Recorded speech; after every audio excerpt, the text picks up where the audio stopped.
नमस्कार मंडळी, तर स्वागत आहे तुमचं आजच्या व्हिडिओमध्ये. तर बघा मी आज काय बनवायले, तर मी आज बनवलेलं आहे मिरचू.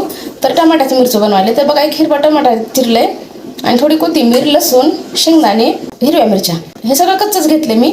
आता हे मिक्सरवर वाटून घेते. तर बघा आता हे मिक्सरवर वाटून झाले आणि आता आपण ह्याला तडका देणार आहे, थोडंसं शिजवून घेणार आहोत. तर बघा थोडीशी मी आता ही जिरी टाकली. आता थोडासा काय हे लसूण एवढा टाकलाय आणि थोडीशी हळद टाकू आणि परत टाकायचंय हे आपण वाटलेलं मिक्सरवरचं मिरचू. आता थोडं पाणी घालून हे मिसळून घ्यायचं आणि हे पण त्याच्यामध्ये टाकायचं.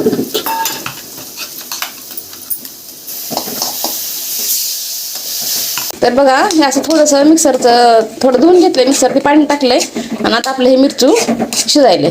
आता ह्याला चांगलं हे पूर्ण पाणी आटोसर शिजवायचं. जास्त एकदम कोरडं पण करायचं नाही, जास्त घट्ट बनवायचं नाही आणि थोडंसं रॅडी ठेवायचं. आणि परत हे थोडंसं चवीपुरतं मीठ टाकायचं. तर तुम्ही असं मिरचू कधी बनवलं होतं का त्या अगोदर, हे पण कमेंटमध्ये सांगा. आणि असं मिरचू बनवून बघा, ते चवीला कसं लागतंय हे कमेंटमध्ये नक्की सांगा. तर पुन्हा भेटू पुढील व्हिडिओमध्ये. तोपर्यंत श्री स्वामी समर्थ.